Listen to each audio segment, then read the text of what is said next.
Assalamualaikum warahmatullahi wabarakatuh. Alhamdulillah, salatu wassalamu ala Rasulillah wa ala alihi wa ashabihi wa mawalah. Rabbana shrah lana sudurana wa yassir lana umurana. Allahumma la sahla illa ma ja'altahu sahla wa anta taj'alul kullal hasanin syi'ta sahla. Subhanaka la ilma lana illa ma 'allamtana innaka antal alimul hakim. Syukur kita panjatkan kepada Allah Rabbuna, Allah Tuhan kita yang Allah masih memberikan kepada kita nikmat, berbagai macam nikmat, sehingga Allah masih ringankan langkah kita untuk banyak melakukan kebaikan selama bulan Ramadan. Semoga Allah terima segala amal ibadah kita, Allah ampuni segala dosa-dosa kita. Salam dan salam moga tercurahkan kepada baginda Nabi Muhammad sallallahu alaihi wasallam, kepada keluarganya, para sahabatnya, para sholihin. Semoga Allah membuka kita bersama mereka di surga. Alhamdulillah, pada pagi hari ini kita bisa berkumpul seperti biasa di masjid yang penuh berkah ini. Semoga Allah jadikan pertemuan ini menjadi amal soleh bagi kita. Sekarang hari yang ke-8 ya. Di bulan Ramadan masih 10 hari pertama, artinya setengah perjalanan belum ada. Mudah-mudahan awal dari Ramadan ini baik dan selanjutnya bisa diakhiri dengan baik juga. Yang pasti diakhiri dengan itikaf.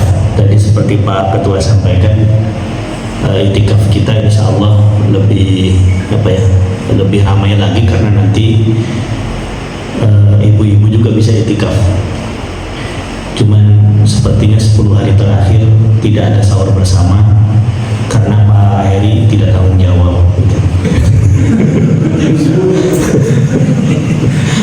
Pulang Pak Heri. Udahlah Pak Heri nggak usah pulang, di sini aja Mas. Jadi mau pulang, jadi tidak ada sahur bersama, tapi ya bukan berarti mengurangi semangat kita untuk itikaf. Bisa sahur di rumah masing-masing, atau kalau mau, tadi Pak Agus bilang sahur di bumi abdi weh. Bingung Pak Agus. Baik, sekarang kita baca surat As-Saffat. Jadi Ramadan ini kita maksimalkan interaksi dengan Al-Quran seperti para salafus saleh zaman dahulu yang banyak menghabiskan hari-harinya dengan Al-Quran. As-Saffat itu setelah surat Yasin, kalau dari depan Yasin surat ke-36, berarti As-Saffat itu surat ke-37. 36, 37. Kemarin kan Quran surat Al-Qasas itu sudah selesai. Surat Al-Qasas sudah selesai karena kita dari belakang ya, dari Anas bukan dari Al-Baqarah. Kita kemarin mulainya dari Anas, berarti majunya ke depan. Setelah surat Al-Qasas berarti sekarang As-Saffat. Iya, setelah Saffat. Iya, maaf, setelah pokok Al-Qasas. Kalau dari belakang setelah Saffat, dari depan setelah Yasin. Kita baca ayat 1 sampai ayat 10. Surat ke-37 ayat 1 sampai ayat ke-10. A'udzu billahi minasyaitonir rajim. A'udzu billahi minasyaitonir rajim. Bismillahirrahmanirrahim. Bismillahirrahmanirrahim. Was-saffati saffa. Was-saffati saffa.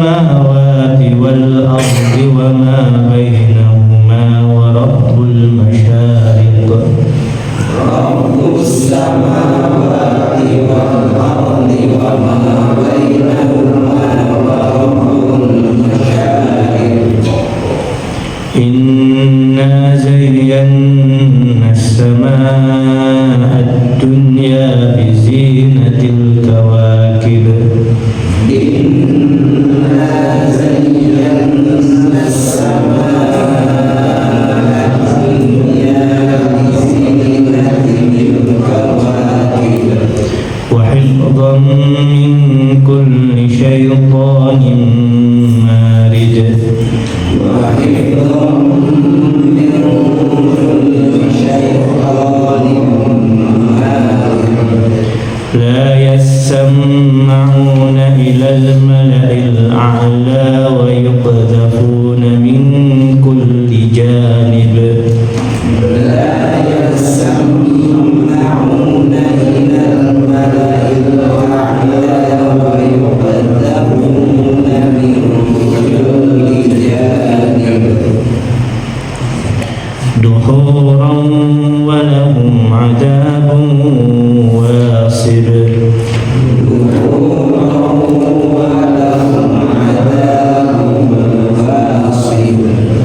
إلا من خطف الخطفة فأتبعه شهاب ثاقب إلا من خطف الخطفة فأتبعه شهاب ثاقب.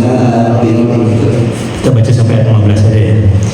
Fastaftihim ahum asyaddu khalqan amman khalaqna فاستفتهم أهم أشد خلقا أم من خلقنا Inna khalaqnahum min tinin lazib إنا خلقناهم من طين لازب bal ajibta wa yaskharun بل عجبت ويسخرون wa idza dhukkiru la yadhkurun وإذا ذكروا لا يذكرون wa idza ra'aw ayatan yastaskhirun وإذا رأوا آية يستسخرون wa qalu in hadha illa sihrun mubin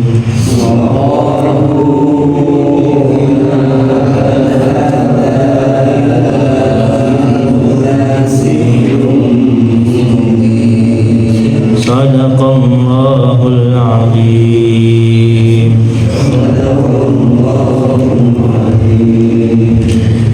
Alhamdulillah, kita baca Quran surat Shafat 1 sampai ayat ke-15. Semoga Allah jadikan tilawah ini menjadi tambahan keberkahan bagi kita. Ini di antara surat yang yang kaya akan nilai bahasa Arabnya ya. Dan di antara ijaz Quran, mukjizat Quran itu kan dari aspek bahasanya. Kan para ulama itu beda pendapat tentang mukjizat Al-Quran, tapi yang disepakati oleh para ulama itu adalah dari aspek bahasanya. Kalau dari aspek kesamaan berkaitan dengan apa yang diceritakan dalam Al-Quran dengan penemuan sains, itu terjadi perbedaan di antara para ulama apakah itu mukjizat atau bukan. Tapi kalau mukjizat Quran dari aspek bahasa, itu para ulama sepakat, dan ini tampak dari ayat ini kata para ulama. Jadi dan yang bisa paham bahwasanya ini ada nilai sastra yang tingginya itu adalah orang yang paham bahasa Arab, tahu seluk-beluk bahasa Arab, artinya bukan yang bisa bahasa Arab tapi yang tahu seluk-beluk bahasa Arab. Karena Makanya kenapa ulama dulu itu walaupun mereka orang Arab, sebelum belajar fikih, sebelum belajar Al-Quran, mereka pun belajar bahasa Arab pada orang Arab. Ya, siapa? Imam Syafi'i ya. Imam Syafi'i itu kan orang Arab, suku Quraisy, apalagi 7 tahun hafal Quran. Tapi walaupun demikian, sebelum belajar fikih belum belajar bahasa Arab dulu. Padahal orang Arab hafal Al-Quran 7 tahun, sukunya suku Quraisy, ada nasab kepada Rasulullah juga, dan dialek bahasa Arab, dialek Al-Quran itu kebanyakan adalah dialek Quraisy. Maka Imam Syafi'i tapi belajar bahasa Arab lagi, sehingga wajar kalau beliau itu bisa menghatamkan dalam satu Ramadan 60 kali khatam. Itu Imam Syafi'i. Berarti dalam satu hari 2 kali khatam itu bukan hal yang mustahil. Katakanlah hitungannya 8 jam itu khatam 1 kali, itu bukan hal yang mustahil bagi beliau, dan beliau baca langsung paham. Kalau di kita mungkin ada yang khatam 5 kali, 7 kali, tapi pas ditanya apa yang dibaca, wallahu a'lam bishawab. Tapi kalau Imam Syafi'i itu baca langsung hafal, langsung baca. Boleh jadi baca pun tidak lihat mushaf karena hafal Al-Quran. Itu Imam Syafi'i. Setelah itu baru beliau belajar fikih dan yang lainnya. Padahal beliau itu adalah orang Arab. Artinya tahu belajar lagi seluk-beluk bahasa Arab. Maka sangat terasa mukjizat Al-Quran dari segi bahasanya. Dan memang ketika bulan Ramadan itu para ulama pun berikhtiar lebih dekat dengan Al-Quran. Imam Malik rahimahullah yang kata muridnya, guruku itu selama bulan Ramadan meninggalkan berbagai macam aktivitas kajian. Tapi ini bukan berarti suatu kemutlakan ya, demi lebih dekat dengan Al-Quran. Nah, kemarin kita usai membaca surat As-Sad. Sekarang kita maju ke depan Quran surat As-Saffat. A'udzubillahi minasyaitonirrajim. Was-saffati saffa. Ini Allah sedang berbicara dan bersumpah dengan salah satu makhluk yang tidak bisa kita lihat atau gaib ya. Was-saffati saffa. Demi rombongan malaikat yang berbaris saf-saf untuk beribadah kepada Allah Subhanahu wa taala. Wallahu alam berapa jumlahnya, bagaimana safnya, tapi Allah mengatakan demikian, dan ini masuk kategori ayat yang harus kita imani. Hakikatnya bagaimana kita serahkan kepada Allah Subhanahu wa taala. Tapi intinya adalah Allah sedang menggambarkan bagaimana karakteristik malaikat. Malaikat itu adalah makhluk yang la ya'sunallaha ma amarahum wa yaf'aluna ma yu'marun. Tidak akan bermaksiat, meninggalkan la ya'sunallaha ma amarahum, tidak akan mengingkari apa yang Allah perintahkan, wa yaf'aluna ma yu'marun, dan pasti melaksanakan apa yang Allah perintahkan. Itu malaikat. Allah tidak berikan nafsu, tapi Allah hanya jadikan hamba yang taat. Tidak mungkin mengingkari perintah Allah Subhanahu wa taala. Makanya kan ketika Allah perintahkan kepada malaikat untuk sujud, aba wastakbara wa kana minal kafirin. Di tengah-tengah malaikat ada makhluk namanya iblis. Itu nyempil ke safnya malaikat. Malaikat dan semuanya sujud, tapi iblis tidak sujud. Kenapa? Karena merasa lebih besar derajatnya daripada Adam alaihissalam, sujud penghormatan. Tapi malaikat semuanya sujud karena itu memang karakter malaikat. Nah, iman kepada malaikat itu masuk kategori rukun iman yang kedua yang harus kita imani, dan ini ujian bagi manusia. Konsekuensi beriman kepada Allah itu harus beriman kepada yang lainnya yang Allah perintahkan kita imani. Al-iman juz'un la yatajazza, kata Rasulullah. Maaf, kata para ulama, iman itu adalah sesuatu yang satu yang tidak bisa dipisahkan. Ingkar kepada salah satu berarti ingkar kepada semuanya. Ketika beriman kepada Allah tapi tidak beriman kepada malaikat, itu berarti dianggap tidak berguna imannya kepada Allah Subhanahu wa Ta'ala. Tidak ada yang tahu berapa jumlah malaikat sebenarnya, tapi yang pasti di sekitar kita pun ada malaikat. Kalau bahasa Nabi itu, Allah jadikan setiap manusia itu ada dua pendamping. Allah jadikan pendamping sebelah kanannya adalah malaikat, pendamping sebelah kirinya itu adalah jin. Jadi sebelah kanan malaikat, sebelah kiri jin. Sebelah kiri maksudnya yang tidak bisa kita lihat. Wassafati saffa. Kemudian Allah katakan wazajirati zajra.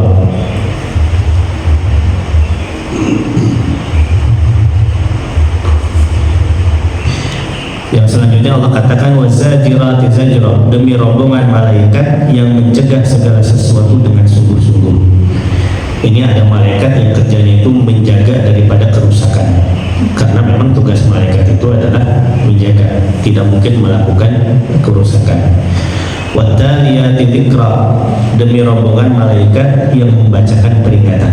Kalau Ibnu Katsir mengatakan dzikra di sini itu adalah Al-Qur'an, dan demi malaikat yang selalu membaca Al-Qur'an. Kalau dalam ayat Al-Qur'an yang lain ada juga malaikat yang menyaksikan bacaan Al-Qur'an. Inna Qur'an al-fajri kana masyhuda. Itu kan tentang waktu salat dalam Al-Qur'an ya.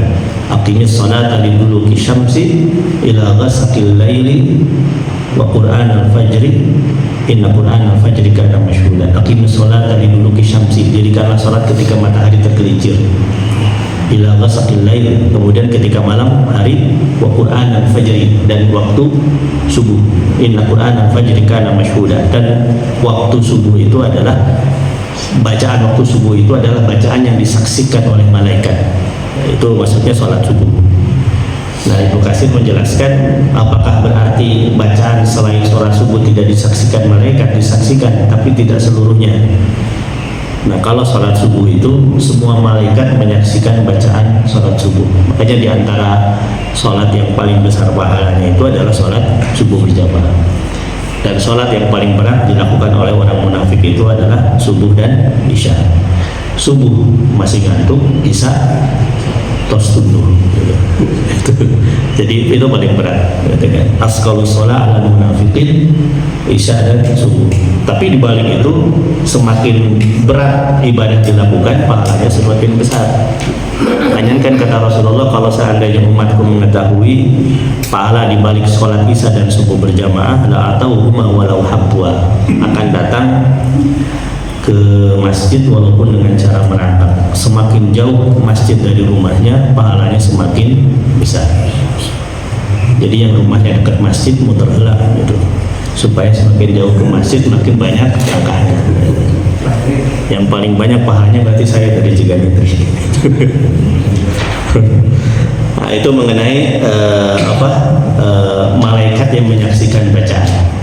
Nah, berkaitan dengan hal yang tadi sedikit menyimpang dulu, itu yang kemudian dijadikan landasan oleh orang Syiah tentang waktu sholat. Aqimus sholata liduluki syamsi ila ghasaqil laili wa Qur'an al-fajri. Dirikanlah sholat ketika matahari tergelincir, ila ghasaqil lail, ketika datang waktu malam hari, wa Qur'an al-fajri, dan ketika waktu fajar. Makanya orang Syiah itu sholatnya itu 5 tapi 3 waktu. Zuhur dijamak dengan asar, maghrib dijamak dengan isya dalam kondisi apapun, kemudian subuh tersendiri. Subuh tidak dijamak dengan duha, cuma kasiangan itu orang Syiah. Jadi mereka itu landasannya itu dari ayat itu. Nah, kenapa landasannya hanya kepada ayat itu? Karena hadis tentang mawaqitus shalah, waktu-waktu sholat itu dianggap oleh dia tidak bisa, oleh mereka tidak bisa dipakai. Karena riwayatnya dari Abu Hurairah. Abu Hurairah itu diantara sahabat Nabi yang tidak diterima oleh orang-orang Syiah, gitu, oleh mereka. Jadi mereka itu dalam kondisi apapun boleh menjamak sholat. Kalau versi kita kan tidak, sudah jelas ada hadis waktu-waktu sholat yang 5 itu. Waktu subuh dari matahari terbit, dari waktu fajar sampai sebelum matahari terbit. Waktu zuhur itu dari matahari tergelincir sampai sebelum datang waktu asar. asar itu sampai sebelum matahari terbenam. Kemudian maghrib itu waktunya sebelum ufuk, bukan ufuk apa ya, fajar sebelum sampai datang waktu isya. Waktu isya, waktu akhirnya adalah sampai pertengahan malam, idza intasafal lail, sampai pertengahan malam. Jadi waktu isya itu bukan sampai subuh. Waktu isya itu adalah sampai pertengahan malam. Jadi kalau ada yang kayak sholat subuhnya tengah malam lah atau per-3 malam sekalian sholat tahajud, itu tahajudnya sah, isyanya sudah 12. Itu sama dengan sholat subuh jam 10. Ada 2 sholat yang waktu akhirnya itu bukan sholat selanjutnya, yaitu isya dan subuh. Nah, kembali kepada ayat yang ini, di sini Allah katakan wattaliyati dzikra, demi malaikat yang selalu membacakan Al-Qur'an. Inna ilahakum lawahid, sungguh Tuhanmu benar-benar esa. Nah, di sini kemudian setelah Allah bersumpah dengan para malaikat tersebut, kemudian di sini Allah menegaskan inna ilahakum lawahid, sesungguhnya Tuhan kalian itu satu. Selalu Allah itu ketika berbicara untuk menegaskan sesuatu selalu diawali dulu dengan sumpah. Kalau di sini Allah bersumpahnya dengan malaikat, dan hanya Allah yang boleh bersumpah dengan selain zatnya. Kalau manusia tidak boleh. Manusia itu hanya boleh bersumpah dengan nama Allah. Makanya yang dibolehkan itu kan ucapannya wallahi, tallahi, billahi. Itu sumpah yang dibolehkan. Bersumpah dengan selain nama Allah itu tidak boleh. Nah, kadang-kadang suka ada yang ini ketika berbicara ingin meyakinkan lawan bicara, sumpahnya ditambahi demi Allah, demi Rasulullah. Itu tidak boleh sebetulnya. Jadi sumpah itu hanya atas nama Allah, atas nama Rasul pun tidak boleh. Dan Rasul pun tidak pernah bersumpah atas namanya, demi aku yang diutus oleh Allah, tidak boleh. Jadi sumpah itu hanya atas nama Allah. Bahkan ada peringatan dari Rasul, man halafa bi ghairillah faqad kafar. Siapa yang bersumpah dengan selain nama Allah maka bisa jatuh kufur, kata Rasulullah SAW. Jadi sumpah dengan nama apapun selain Allah tidak boleh, termasuk sumpah atas nama Rasulullah. Apalagi sumpah demi cintaku padamu. Itu jelas tidak boleh. Nah, tapi kalau Allah itu suka-sukanya Allah, bersumpah dengan zatnya, bersumpah dengan makhluknya, itu suka-suka Allah. Dan para ulama sepakat ketika Allah bersumpah dengan selain nama Allah, berarti objek yang Allah bersumpah dengannya itu berarti itu sesuatu yang istimewa. Allah bersumpah dengan waktu wal asri, itu berarti waktu itu memiliki kedudukan istimewa di sisi Allah. Wa duha, demi waktu duha. Wal laili idza yaghsha, dan demi malam apabila gelap gulita. Apa lagi? Wal laili idza yaghsha. Wa syamsi wa duhaha, demi matahari dan demi waktu duha. Itu berarti istimewa. Ini pun sama, Allah bersumpah dengan malaikat, berarti malaikat itu punya kedudukan istimewa di sisi Allah. Dan biasanya setelah sumpah tersebut baru ada highlightnya, sesuatu yang menjadi titik perhatian dari Allah kepada kita. Kalau di sini redaksinya tentang pengesaan Allah Subhanahu wa taala. Inna ilahakum lawahid, sesungguhnya Tuhan kalian itu adalah satu. Iman kepada Allah, iman kepada Tuhan yang satu, dan yang satu itu adalah Allah. Dan ini yang dalam bahasa Al-Quran fitrah manusia itu percaya kepada Allah. Itu Quran surat Al-A'raf ayat 172. Itu ketika Allah bicara kepada janin, ya, alastu bi rabbikum qalu bala syahidna. Makanya dalam hukum, dalam Islam itu setiap bayi itu dilahirkan dalam kondisi fitrah. Kenapa dia agamanya bisa berubah? Yang paling mempengaruhi itu adalah orang tua. Fa abawaihi yuhawidanihi ayunassiranihi ayumajjisanihi. Orang tuanya lah yang menjadikan dia Yahudi, Nasrani atau Majusi. Baru dia berubah agamanya. Atau kalaupun tidak orang tuanya Muslim juga, lingkungannya. Saya dulu pernah cerita ya, di Antapani itu ketika bantu kakak beli rumah, itu yang punya rumahnya itu saya ketok pintu, itu di pintunya itu ada stiker Assalamualaikum dan ada juga simbol agama Konghucu. Itu pas mau ngetok bingung ini ngucapin salam atau enggak. Mau ngucapin salam takut non muslim, mau nggak ngucapin salam takut muslim. Akhirnya pakai ini salam netral, selamat pagi. Pas dibuka, dipersilakan duduk, lebih kaget lagi ternyata di atas TV-nya hanya ada salib. Itu kumaha rumah teh. Satu rumah ada Assalamualaikum, ada Konghucu, ada salib. Salam. Kemudian ngobrol, lama-lama ngobrol, memberanikan diri. Bu, ini rumah di sini banyak yang anggota keluarganya. Enggak, cuma berempat. Tapi banyak simbol agama ya. Baru terus terang, saya muslimah gitu kan. Suami saya Konghucu gitu.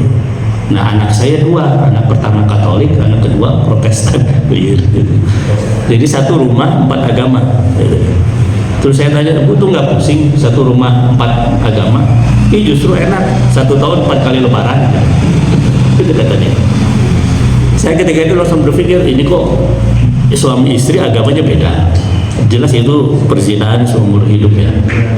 Tapi ini anaknya kenapa nggak ikut agama orang tuanya? Ya ternyata lingkungan yang mempengaruhi. Wallahu alam sejak kapan masuk agama Kristen dan Katoliknya, cuman memang kuliahnya di kampus yang identik dengan agama tersebut gitu. Mungkin sejak kuliah, walaupun tidak semua yang kuliah di kampus tersebut tidak terselamatkan agamanya. Contohnya Pak Ketua selamat, Pak Ketua DKM, bahkan Ketua DKM seumur hidup dari gitu. Nah itu tadi kondisi itu. Jadi lingkungan itu orang itu kenapa bisa berubah akidahnya itu karena lingkungannya. Nah, sini Allah katakan inna ilahakum lawahid, sesungguhnya Tuhan kalian itu ada satu. Ini sebetulnya penegasan dari fitrah manusia yang dilahirkan dalam kondisi suci. Makanya kalau ada bayi, walaupun orang tuanya non muslim, kemudian meninggal masih bayi, itu bayi suci. Bayi itu fitrah suci, tidak akan ada hisab, tidak akan ada apapun. Allah masukkan langsung ke dalam surga. Tapi seiring berjalannya waktu, dia berubah agamanya, mulai di situ jatuh kepada kekufuran. Karenanya kalau kita ditanya, kenapa sih kita Islam? Kemudian dijawab, kita Islam kan karena keturunan. Itu pun sudah alhamdulillah. Sudah alhamdulillah, artinya apa? Fitrah kita itu terjaga oleh orang tua kita. Itu sudah alhamdulillah. Hanya memang kalau seandainya kemudian kita punya alasan yang lebih kuat kenapa memilih Islam, itu lebih bagus lagi karena kita berislam dengan logika, artinya dengan kefahaman. Inna ilahakum lawahid, sesungguhnya Tuhan kalian itu adalah satu. Sampai orang ateis misalnya, orang ateis itu sebetulnya bertuhan dia, pengakuannya tidak bertuhan, tapi kalau melihat dari Al-Quran itu sebetulnya mereka pun bertuhan. Tuhannya itu adalah hawa nafsunya. Ara'aita man ittakhadha ilahahu hawa, tidakkah kau melihat orang yang menjadikan hawa nafsunya itu adalah Tuhan? Jadi orang ateis pun menjadikan hawa nafsunya itu sebagai Tuhan. Makanya ketika berbicara dengan orang ateis itu jangan berdebat dengan ayat Quran, susah. Ada orang ateis kemudian diceramahi qul huwallahu ahad, tidak akan beriman karena sudah diawali dengan ingkar terhadap Al-Quran.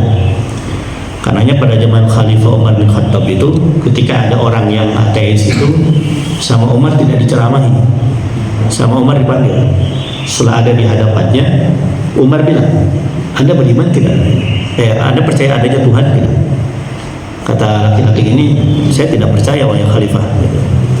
Sama Umar dipegang tangannya, dibawa ke mulut sumur gitu. Sampai di mulut sumur ditanya lagi, kamu percaya kepada Tuhan enggak? Tidak percaya. Sama Umar dilempar ke dalam sumur. Belum sampai dasar sumur dia teriak, Tuhan tolong aku. Gua tuh percaya. Tapi pas belum sampai dasar sumur, dia teriak Tuhan tolong aku. Artinya apa? Dalam kondisi darurat itu fitrah percaya kepada Tuhan itu biasanya muncul. Makanya kenapa orang itu biasanya ibadahnya lebih khusyuk, sholatnya lebih khusyuk ketika diuji oleh Allah dengan musibah. Itu biasanya ibadahnya lebih khusyuk, dan itu Allah gambarkan dalam Al-Quran.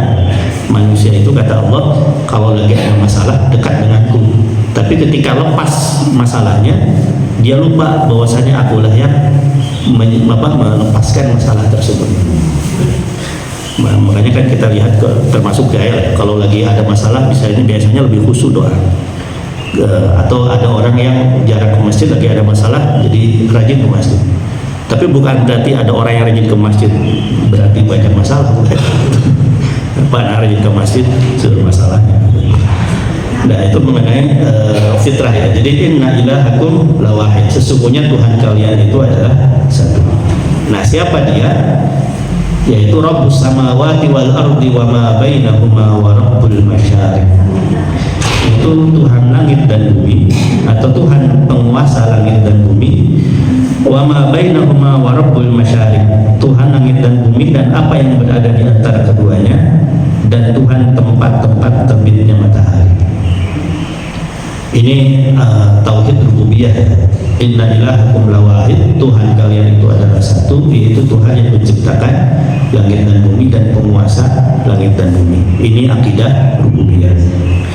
Kalau akidah rububiyah itu relatif orang-orang Quraisy ketika itu beriman. Cuman kenapa mereka dikatakan kafir? Karena bermasalah pada aspek akidah uluhiyahnya. Akidah itu ada 3 ya. Ada uluhiyah, ada rububiyah, ada asma wa sifat. Orang kafir itu ketika itu, orang Quraisy itu akidah rububiyahnya bagus. Wala in sa'altahum man khalaq wala in sa'altahum man khalaqas samawati wal ard wa sakhkhara asy-syamsa wal qamar la yaqulan Allah. Wahai Muhammad, apabila engkau bertanya kepada mereka siapa yang menciptakan langit dan bumi, wa sakhkhara asy-syamsa wal qamar, dan yang menjalankan silih berganti matahari dan bulan, la yaqulan Allah, maka mereka akan mengatakan yang menciptakan tersebut adalah Allah. Rububiyah itu jalan. Tapi kenapa mereka kemudian dikatakan kafir? Karena mereka uluhiyah yang bermasalah, menyembah selain Allah Subhanahu wa taala. Karena akidah uluhiyah, rububiyah, asma wa sifat itu sepaket, tidak boleh mengingkari salah satunya. Ini jadi ilahukum ilahu wahid itu adalah Tuhan pencipta langit dan bumi dan apa yang di antara keduanya, juga Tuhan tempat terbitnya matahari. Inna zayyana sama'a dunya bizinatil kawakib, sesungguhnya kami telah menghiasi langit dunia yang terdekat dengan hiasan berupa bintang-bintang. Ini ada beberapa yang bisa diambil pelajaran dari hadis ayat ini ya. Inna zayyana sama'a dunya bizinatil kawakib, sesungguhnya kami telah menghiasi langit dunia yang terdekat. Ini berarti selaras dengan ayat yang lain bahwasanya langit ini juga hadis Nabi terdiri dari 7 lapisan. Nah, bintang yang terlihat itu merupakan langit dunia atau langit yang terdekat. Itu ada 7 lapis ya. Kalau di dalam kitab Ar-Ruh itu karya Imam Ibnu Qayyim itu dijelaskan tentang 7 lapis tersebut mengutip hadis Nabi, yaitu ketika orang wafat. Jadi kalau orang meninggal itu, kalau meninggalnya dari ahlul iman, orang yang beriman, itu ruh itu akan dibawa oleh malaikat kepada Allah Subhanahu wa taala dan melewati 7 lapis langit tersebut, dan setiap langit dijaga oleh malaikat. Kemudian setiap penjaga malaikat akan bertanya kepada penjaga langit akan bertanya kepada malaikat yang membawa ruh tersebut, ruh siapa ini? Kemudian malaikat mengatakan ini adalah ruh orang yang beriman. Terus sampai lapis ke-7, kemudian ke Arsy, kemudian malaikat ini berjumpa dengan Allah. Allah mengatakan ini ruh siapa? Malaikat mengatakan ini ruh hambamu yang beriman. Kemudian kata Allah apa? Kembalikan dia ke apa? Ke alam kubur sampai hari kiamat. Itu dijelaskan oleh Nabi ada 7 lapis langit itu. Tapi kalau orang kafir itu tidak akan dibawa kepada Allah, tapi langsung dibawakan kepada sijin. Sijin itu lapisan bumi yang paling dalam. Itu Ibnu Qayyim itu dalam kitab Ar-Ruh. Nah, dalam hadis itu dijelaskan juga langit itu terjadi 7. Nah, Allah berikan hiasan langit itu berupa bintang-bintang. Itu adalah langit yang paling bawah, langit yang paling bawah. Wa hifdhan min kulli syaitanin marid, kata Allah, dan kami telah menjaganya dengan penjagaan yang sempurna dari setiap setan yang durhaka. Jadi Allah sudah memerintahkan kepada malaikat untuk menjaga langit daripada gangguan setan. Dulu para dukun itu mengambil berita itu melalui jin yang ada di bintang-bintang itu, para dukun itu. Kemudian Allah jadikan bintang-bintang itu menjadi rujuman syayatin. Itu Quran surat Al-Mulk ya, menjadi pelempar bagi dukun-dukun tersebut, sehingga akhirnya dukun-dukun tersebut tidak lagi mendapatkan berita dari setan. Makanya sampai sekarang yang namanya dukun itu artinya mereka betul-betul mengandalkan kedustaannya. Walaupun benar itu dusta, itu istilah pepatah Arab ya, kadzdzabal munajimun walau shadaqu. Telah berdusta dukun walaupun dia benar. Artinya sudah tidak ada sandaran lagi gitu. Itu mengenai Allah jadikan bintang-bintang itu menjadi lemparan bagi setan. Nah, sehingga di sini ayat ini katakan wa hifdzan min kulli syaitan marid. Allah jadikan bintang-bintang itu, Allah menjadikan malaikat-malaikat untuk menjaga bintang-bintang tersebut dari serbuan para jin, para setan.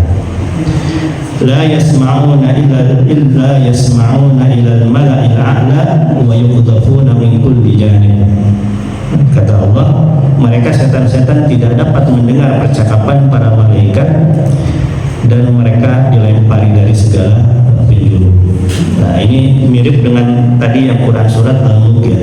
Mereka setan-setan tidak dapat mendengar percakapan para malaikat dan mereka dilempari dari segala penjuru. Jadi kalau dilihat ayat ini tidak tampak oleh kita, tapi Allah sedang menjelaskan ada makhluk yang penuh di langit itu, yaitu adalah malaikat. Dan malaikat ini yang menjaga jangan sampai setan itu memenuhi langit gitu. Kan kata Allah apa? Irhamu, kata Rasul, irhamu man fil ardi irhamkum man fis sama. Sayangilah yang di bumi, maka yang di langit akan menyayangimu. Siapa yang di langit ini? Para malaikat. Artinya langit-langit itu betul-betul dipenuhi oleh para malaikat. Duhur walahum adzab wasid, untuk mengusir mereka dan bagi mereka adab yang kekal di akhirat. Ini setan itu Allah akan abadikan di akhirat berupa neraka jahanam, keturunan daripada iblis. Jadi Allah ciptakan Adam, kemudian Adam melakukan apa yang Allah larang, dikeluarkan dari surga. Setelah keluarkan dari surga, balik lagi ke surga? Tidak, balik lagi. Tapi kemudian Allah ciptakan iblis, Allah perintahkan untuk sujud kepada Adam, tidak mau sujud kepada Adam. Kemudian dikeluarkan, balik lagi ke surga? Tidak. Nah, ini yang sering kita bahas ya. Nah, di sini gambaran bahwasanya dosa meninggalkan kewajiban itu lebih besar daripada dosa melakukan maksiat. Itu kata Ibnu Qayyim. Dan beliau ngasih contoh adalah tentang sosok Adam dan iblis ini. Iblis dosa aja meninggalkan kewajiban, sementara setan Adam itu adalah dosanya melakukan apa yang Allah larang. Yang satu dibalikan ke surga, yang satu tidak. Nah, ini Allah lagi menegaskan lagi dalam ayat ini bahwasanya mereka itu, setan-setan itu akan Allah kekalkan di dalam neraka jahanam nanti di akhirat. Yang terakhir terakhir illa man khatifal khatfata fa'atba'ahu shihabun saqib, kecuali setan yang menyambar pembicaraan dengan sekali sambar, maka ia dikejar oleh bintang yang menyala. Wallahu a'lam apa hakikatnya, tapi ini gambaran sesuatu yang gaib yang tidak bisa kita lihat, tinggal kita imani. Ini masalah iman kepada wahyu tentang makhluk di langit, yaitu malaikat. Wallahu a'lam bishawab. Bapak Ibu yang Allah muliakan, ini mungkin yang bisa kita bahas pada pagi hari ini. Mohon maaf agak dipercepat. Ibu ada tadarus ya setelah ini, tapi masih ada waktu beberapa menit. Barangkali ada yang mau melengkapi, menambahkan, mangga. Wallahu a'lam bishawab.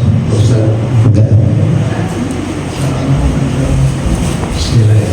Terkait dari mukjizat, Ustaz, kan tadi dikatakan bahwa para ulama sepakat kalau mukjizat itu dari aspek bahasa ya, itu memang tidak bisa dipungkiri karena memang bahasa Allah. Kemudian kalau saya boleh berpendapat, bisa jadi yang namanya mukjizat itu sangat luas sekali dan kemungkinan tidak terbatas, tidak terhingga ya. Saya lihat seiring berjalannya waktu, mukjizat itu akan menampakkan diri.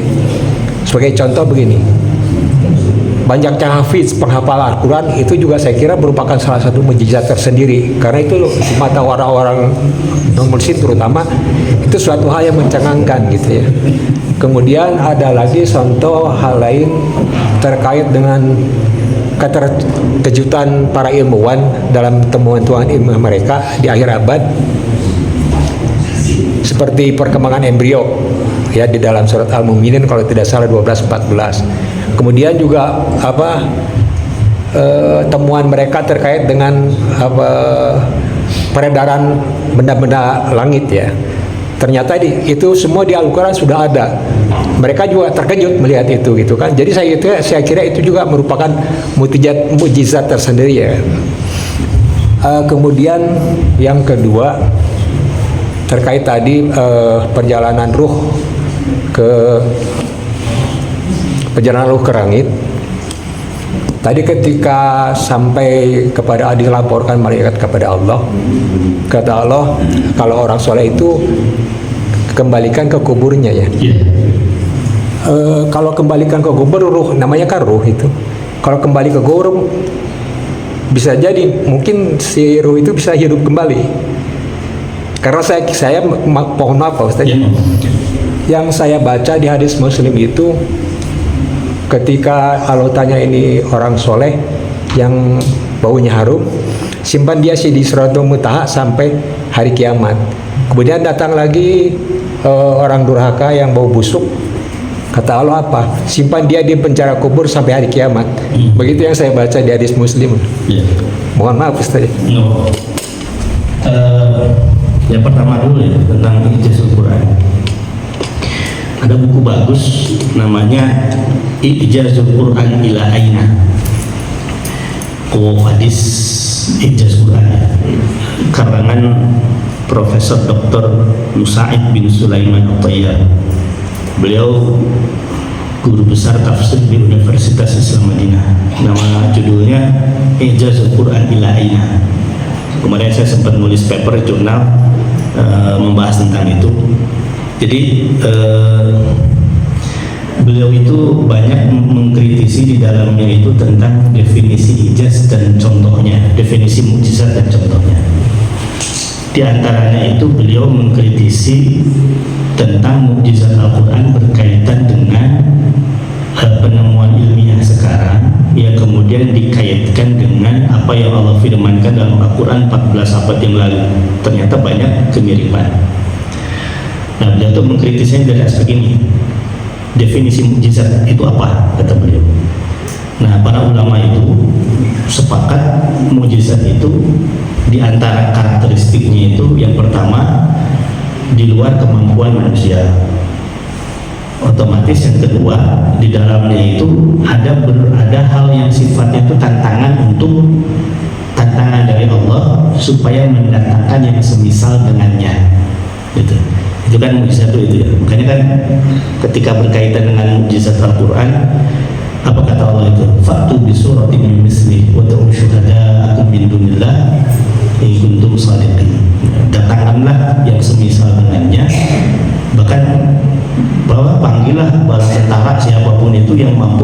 mengatakan semisal Al-Quran. Ada tantangan dari Allah kepada orang yang tidak percaya Quran. Mukjizatnya Nabi Musa itu apa? Tongkatnya. Kenapa tongkat yang bisa berubah jadi ular? Karena ketika itu dunia sihir itu berkembang dan tidak ada satupun penyihir yang bisa merubah tongkat menjadi ular, hanya Nabi Musa. Di situ ada tantangan, berarti tongkat Musa itu adalah mukjizat. Pun Nabi Isa yang bisa menghidupkan orang yang wafat, gitu kan. Bisa menghidupkan orang yang wafat, apalagi beliau seorang lelaki yang lahir dari rahim seorang ibu, yang mana ibu ini tidak pernah disentuhi oleh pria, tapi bisa hamil. Makanya kan orang Yahudi mengatakan Maryam itu berzina, kok bisa hamil tanpa punya suami. Orang Kristen kultus kebalikannya, karena Maryam tidak punya suami, maka berarti ini anak Tuhan Yesus itu. Versi kita tidak, Maryam itu memang wanita istimewa, di mana Allah menunjukkan kuasanya, bisa hamil tanpa sentuhan pria, dan itu hanya satu-satunya wanita di alam dunia ini yang bisa hamil tanpa sentuhan pria. Kalau sekarang ada yang hamil belum nikah, yang hamil kan belum nikah, mungkin saya titisan Maryam, itu pasti bohong gitu. Nah, kalau dulu Maryam itu ada, gitu. Hanya satu-satunya. Nah, ketika Isa itu bisa menghidupkan orang mati atas izin Allah, itu kan ada tantangan. Bisa nggak orang datang berbuat seperti Nabi Isa alaihissalam? Nah, sekarang Quran ini kan terdiri dari 6.236 ayat dari Al-Fatihah sampai An-Nas. Kalau mujizat itu dari aspek bahasa, itu berarti seluruhnya mujizat dari Al-Fatihah sampai An-Nas. Maka ini yang disepakati oleh para ulama, mukjizat Quran yang tidak ada perselisihan di dalamnya itu adalah berkaitan dari aspek bahasanya. Nah, tapi kalau beliau ini kata Dr. Musa bin Shalih Al-Tayyar, tapi kalau dari aspek penemuan ilmiah, kan ayat yang berbicara tentang hal yang sifatnya saintifik ya, penemuan sekarang ternyata di Quran sudah ada, itu kan cuma seperberapanya dari Quran. Kalau begitu berarti ayat-ayat yang lain berarti tidak mujizat dong. Berarti yang mujizat cuma secuilnya. Sementara di situ pun tidak ada aspek tantangannya. Ayat-ayat yang lain berarti tantangannya sebelah mana untuk mendatangkan seperti Al-Quran, yang ada hanya pada aspek bahasa. Yang kedua, kata beliau, seringkali itu penemuan sains sekarang kemudian dikaitkan dengan Quran itu, di satu sisi memang ada benarnya, tapi tidak sedikit juga yang lebih kepada aspek cocok logi, dipaksa-paksakan sama. Itu kata beliau, kata Dr. Musa bin Shalih Al-Tayyar. Walaupun tidak dipungkiri memang banyak penemuan, contohnya sidik jari ya. Sidik jari kan mungkin dipakai oleh aparat kepolisian, imigrasi dan macam-macam beberapa tahun ke belakang. Tapi kan di Quran surat Al-Qiyamah ayat 4 atau ayat 5 itu kan sudah ada. Itu memang betul aspek itu. Tapi di selain itu kata beliau banyak juga aspek yang cocok loginya, kata beliau. Sehingga kalau dikatakan apakah itu mukjizat Quran, pro kontra. Ada yang mengatakan itu mukjizat, ada yang mengatakan tidak. Tapi kalau dari aspek bahasanya itu betul. Makanya kenapa kan belajar bahasa Arab itu kata Umar bin Khattab bagian daripada agama ya. Ta'allamu al-arabiyyah bisalasin, cintailah bahasa Arab karena 3, li'anni arabiyyun, karena aku orang Arab, wal Qur'an arabiyyah, Al-Quran berbahasa Arab, walau batu ahli jannah fil jannah arabiyyah, bahasa ahli surga nanti ketika di surga itu adalah bahasa Arab. Jadi yang nggak bisa bahasa Arab nggak bisa masuk surga. Itu kesimpulan salah itu. Otomatis nanti fasik di akhirat berbahasa Arab. Itu mengenai ijaz Al-Quran. Yang kedua, memang betul Pak, itu multiversi ya tentang kemana ruh setelah wafat itu, dan kemudian itu pun dibahas oleh Ibnu Qayyim dalam kitab Ar-Ruh. Setelah kita meninggal, ruh kita itu kemana, itu memang versinya pun banyak, karena hadis yang menjelaskannya pun banyak. Ada yang betul kata Bapak, ada yang ditahan di Sidratul Muntaha. Tapi ada hadis juga yang menjelaskan ketika ruh itu sudah dihadapkan kepada Allah, kalau dia orang yang beriman, kata Allah, balikanlah dia kepada tanah karena darinya dia diciptakan. Ada juga hadis Muslim juga yang mengatakan demikian. Beda dengan orang kafir, akan dibenamkan di dalam sijil. Masalahnya dari orang yang sudah meninggal tidak ada testimoni kepada kita gitu. Jadi kita pun hanya berlandaskan kepada apa yang Allah dan Rasul sampaikan dengan kondisi yang berbagai macam versi, ya wallahu a'lam bishawab, tentang orang yang beriman. Wallahu a'lam bishawab. Ada lagi? Tidak ada, cukupkan ya. Ini ibu-ibu mau tilawah. Mungkin sekian yang bisa saya sampaikan, kekurangan pasti adanya, mohon dimaafkan. Kita tutup dengan doa kafaratul majelis. Subhanakallahumma wa bihamdika, asyhadu an la ilaha illa anta, astaghfiruka wa atubu ilaik. Assalamualaikum warahmatullahi wabarakatuh.